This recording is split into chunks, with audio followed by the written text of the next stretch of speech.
So let us see now histogram processing under digital image processing. So histogram of a digital image f with intensity 0 to L minus 1 is a discrete function which is h rk is equal to nk. Now this histogram of a digital image is what image? It is of a matrix form in which every pixel has a brightness value. In this particular expression, this Rk is the kth intensity value. This is the any pixel value. Nk is the number of pixel in f with intensity Rk. Nk is the number of pixel in f with intensity Rk. For example, if I say that I have from 0 to 255, this is my 8-bit image.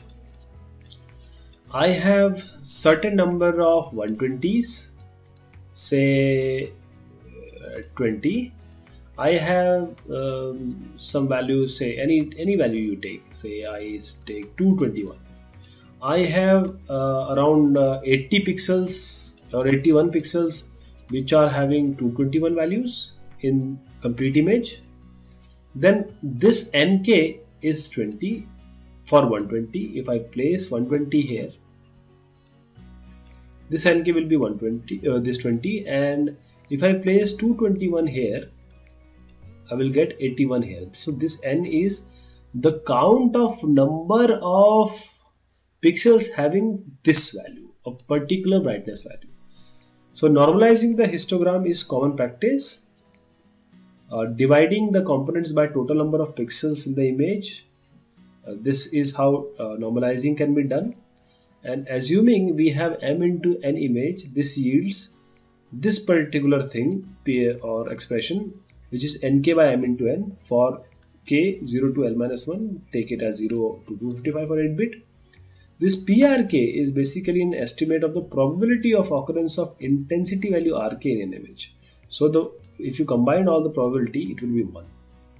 Okay, so histogram is actually the you can say a combination or those numbers which are actually the count of pixel values of a same pixel values inside your image.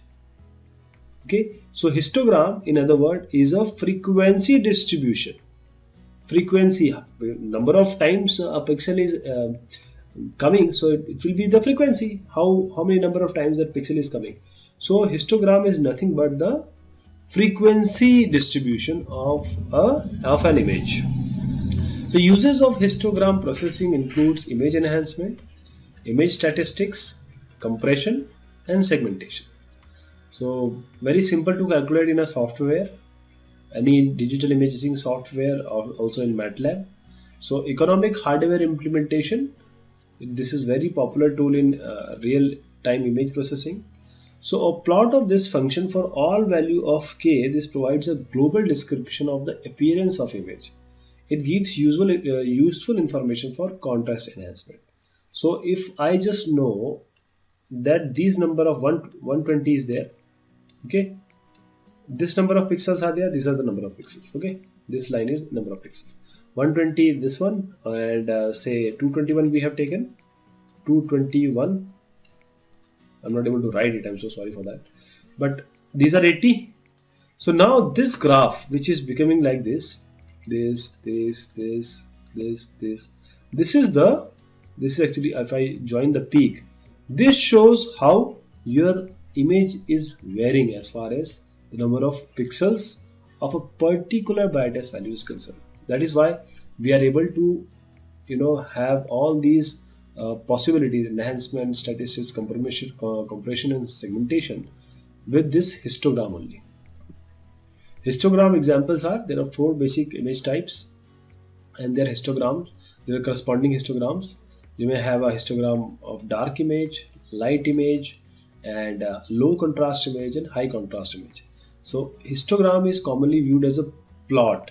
This plot is, which I showed just now, this versus this or this versus this. This is nothing but You have number of pixels here, and you have the brightness values here. This is so simple.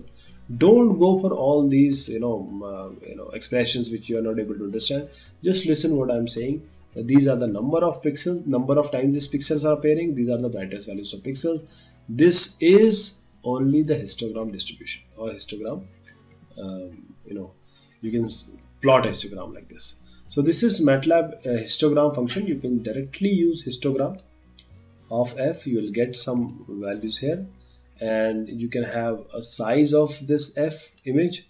It can give you a size. Then you can have a line space, and by this particular for loop, from for the complete image, you can get a value.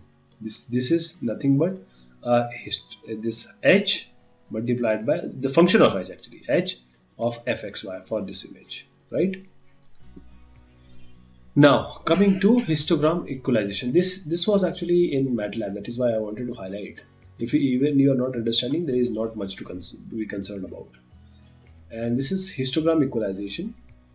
Now this is a very important topic, because maybe if I explain, you will feel that, oh, it was not so important. But as far as interviews are concerned, or understanding of image processing is concerned, you are going to be asked this question. I'm sure about that.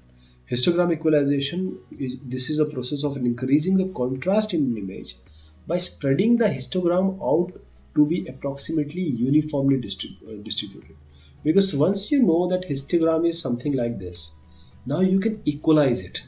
You can formalize and you can spread it to such an extent that your image will be enhanced contrast wise, right?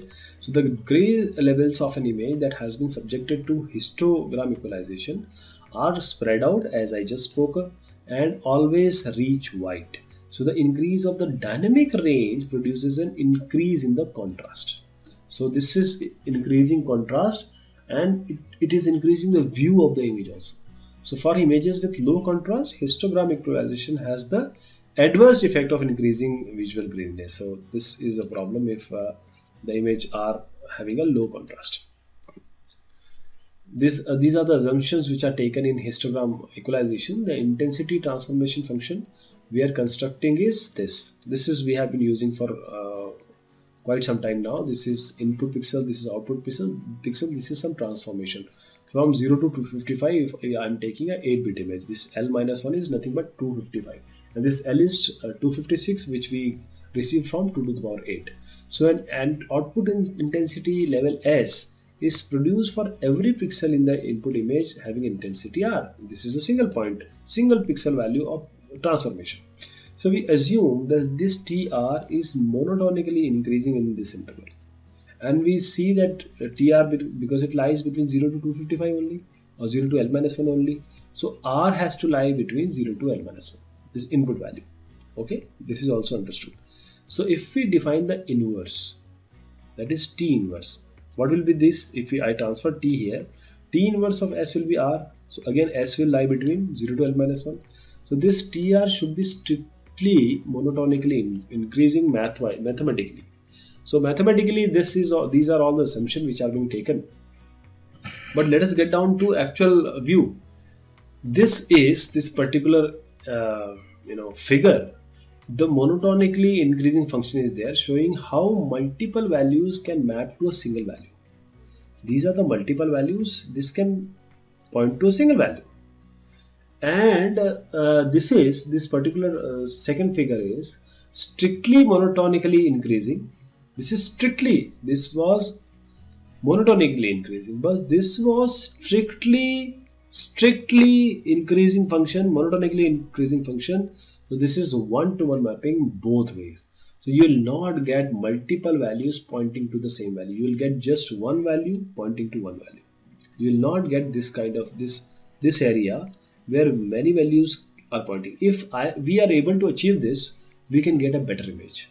Because if many values are pointing to a single value, okay, multiple values can map to a single value, then that image will not have so much of contrast or so much of viewability. But at this point, you will have it. So histogram equalization requires construction of a transformation function Sk. This function is nothing but you are sigma from 0 to k, how many values are there, and this nj or values into m into n. I'll tell you what all these are. And this sk is again l minus 1 into m minus 1, because you can take these out. These are all constants. We have taken m into n and l minus 1 constant, and just remaining is nj from j 0 to k. So this rk is the kth value of gray value, any gray value. Nk is the number of pixel with this gray value. This is the frequency, nothing but the frequency which I was telling.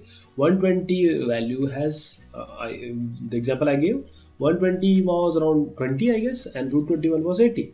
So this is just 20 and 80. That is the number of frequency, or the frequency of how many times this gray level value is coming. And m into n is the number of pixel in the image, and k varies from 0 to l minus 1. So for 256 for our test images or whichever image we take. So this yields an S as many elements as the original image histogram. So the value S will be in the range of 0 to 1. This will only come between 0 to 1. So for constructing a new image, S will be scaled to 1 to 256, because our image will be 8 bit. 255 will be the highest value, or 1 to 256 if we start from 1. So this 0 to 1, which the values which are coming, we will scale it to 1 to 256. So this is the histogram equalization. This was the original image. This was histogram equalized image. You can see that how well this image have improved previous image and the next image. So this is the beauty. This is the use of histogram equalization for contrast enhancing. So this is just an example of making a application out of MATLAB for histogram function. These are various things which are being taken. If you can pause it, you can just note it down, and you can run it on MATLAB. This is the second line or second page, third page. This is loading of images taking place. Then these all histogram is taking place, and this is various LSAVs for computing the XAs and distributing it. But I'm not going into the detail. Let me show you the final stuff. Whatever 4 pages you have just seen, means all the codes, it will give in the result load image and histogram image. So making of button, making of image in a particular histogram plot, all those were done in the MATLAB programming. But once you load the image, you press this button, the image will be loaded, and once you press the histogram, this will be the distribution of histogram. This is what I was talking about. And if you can have this histogram equalization, you can very well have a beautiful image with good contrast. So this is what I wanted to highlight. Thank you so much. Take care.